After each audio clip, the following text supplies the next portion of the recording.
Upgrading cards in Clash Royale is not only really expensive, it also takes a lot of time. So today, I'm going to give you 10 of the best cards to upgrade in Clash Royale. So starting off with the Knight. Now, why is he a good option? Not only is his evolution really strong and good for tanking, but he's cheap, he's effective, and he's good at dealing with most things. So for only 3 elixir, you're going to get a pretty significant tank who's going to be able to back up your win conditions. He's going to be able to handle anything that your opponent bridge spams at you, maybe not a boss bandit, but the Knight is effective at dealing with most cards in the game. He's a nice little distraction, a temporary blockade for you to get back to maybe a cannon or your high DPS card. He can block for things, tank for things, and the evolution is really good as well. Overall, the Knight is a jack of all trades, fits in pretty much any deck in the game, and is a safe bet if you need a tank in your deck, or a mini tank, or just any ground troop in your deck and you don't know what to use. Next up is the Goblin Gang, and just like the Knight, for 3 elixir, they provide insane value because not only are you being able to bait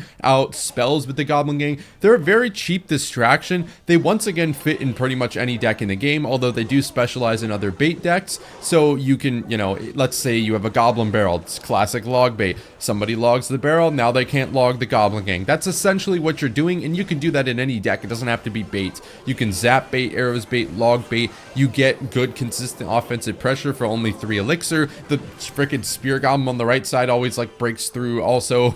Plus, the Goblin Gang targets air, so you can add a cheap air card in your deck. That's why you typically see cards with a lot of bait decks beating cards that have a lot of air, even though you wouldn't think they're the strongest air counters because you can't possibly deal with spears and the spears from the gang and the bats and the Goblin Hut, whatever it is. So although they're not going to defend everything flawlessly, they defend everything up to their elixir cost and even more, sometimes opening up other opportunities for your deck, either to get more damage or to defend easier. Next up, we have the Miner. The Miner is really good because of his secondary win condition role in multiple decks. He can be used not only to get damage on the tower, but paired with another win condition to get damage on the tower when your normal win condition can't break through. Because it's really difficult to stop the Miner consistently, you're always going to have a chance to get that extra damage. And in decks where there's not a very strong notable win condition, such as like Mega Knight bait or maybe Miner wall breakers, your wall breakers aren't breaking through, the Miner is going to be consistently good chip damage. But not only is he going to get chip damage, he can also snipe opposing troops like the Wizard, like the Musketeer, like the Ice Wizard,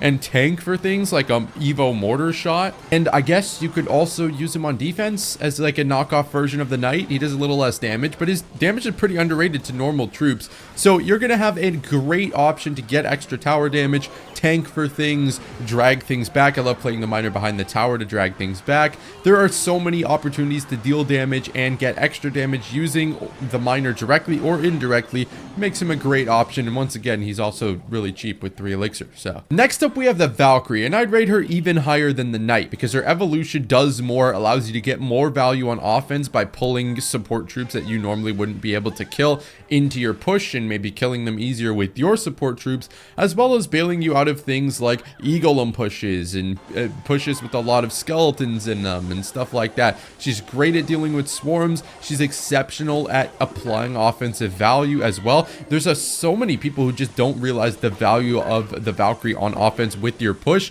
She's going to be great, just as versatile as the Knight, if not more. And although she does cost 1 elixir, which makes her a little bit weaker in cycle decks, she's still a viable option and will suffice for that mini tank role, while also, if you choose to use the evolution, giving her the major ability to just single-handedly counter beatdown pushes, bring things in, and overall it's a great investment. Absolutely would recommend the Valkyrie. Everyone's favorite win condition up next, the Hog Rider. Now the Hog Rider, obviously it's a little bit difficult to say just slap a Hog Rider in your deck, but Hog Rider is on this list because he's one of the best win conditions in the game and one of the most consistent. So I would definitely recommend, if you're looking for a card or a deck to invest in, consider Hog Rider, specifically things like 2.6, probably not really, but just because it's easy to use as a stopgap while you upgrade things for Hog EQ, and it's also getting an Ice Golem buff. So Ice Golem didn't make the list, unfortunately, but the Hog Rider is just really, really effective and easy to learn and worth practicing because he's probably not going to get a nerf,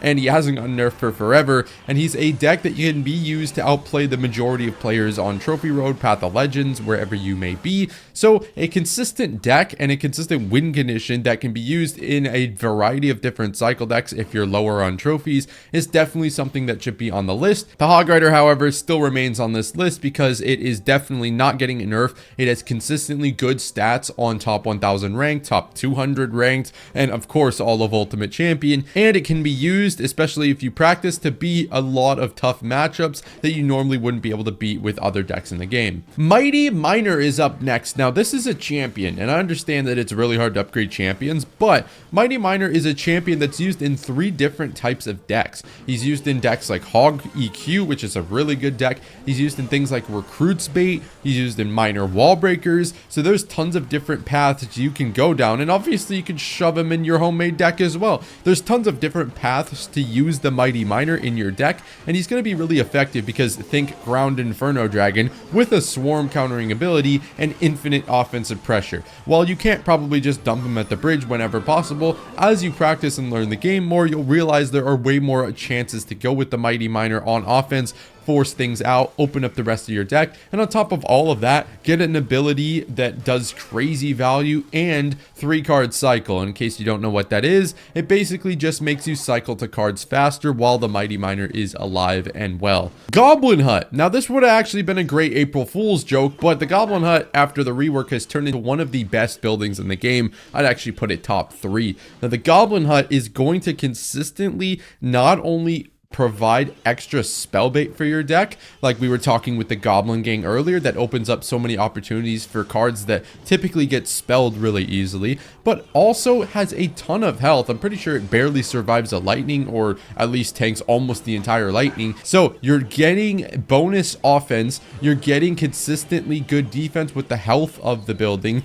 and additionally you're providing spell bait for your deck, all for the lowly elixir cost of 4. So typically, the Goblin Hut would be a troll, but this is actually a very effective building to put in your deck and is being used in multiple main meta decks like Graveyard and Minor Poison. Ice Wizard is up next. This is an interesting one, but he's a plug-and-play support troop that can not only apply offensive pressure when put behind a thing like a golem, but also the bailouts. The freaking bailouts of the Ice Wizard on defense. You protect this guy, you don't just throw him into the fray, don't try and use his spawn damage that much. He is going to dominate because he allows you to take way less damage and stall the pushes out that your opponent uses. So even if you're down in elixir, you can stall pushes out, take less damage, and give yourself more time to get that elixir so that you can get to whatever card would help deal with the push. Ice Wizard's going to slow everything down, allowing you to be more aggressive on offense, and also at the same time being a really cheap card means you can't typically get away with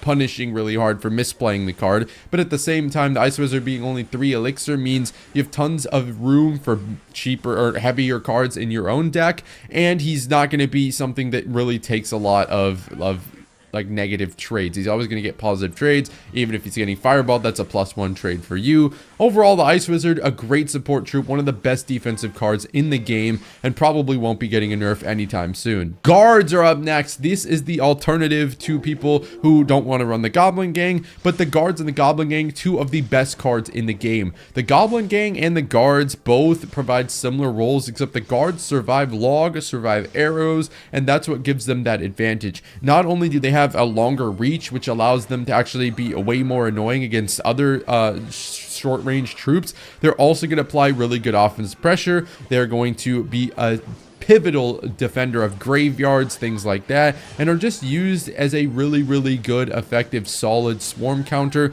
that doesn't just instantly die to spells. So you're always going to get value out of the Guards, and I'd rank them pretty much even higher than the Goblin Gang. And I guess that is a double-edged sword, because having the Guards in your deck means you won't be able to spell bait with the Guards, because if they don't die to a spell, people won't spell them. So you're not going to be able to pair them with other bait cards to get that baiting ability that you would with the Goblin Gang, and also they don't target air. Can you imagine if they did target air? And we had to throw a spell on here because Fireball is one of the best and most versatile options to upgrade, because I've seen a lot of people who just like run the most random spells. Like I would think you'd default to like Fireball Log, but you you'd be surprised how many like really random spells I see. Fireball is the most consistent and versatile option that fits in a majority of decks. It's going to be used to, I guess, not stall out things like the poison or get crazy damage like the lightning does, but consistently deal with most like groups of pushes, as well as things like musketeers. I keep bringing up the musketeer because 2.6 gives me PTSD.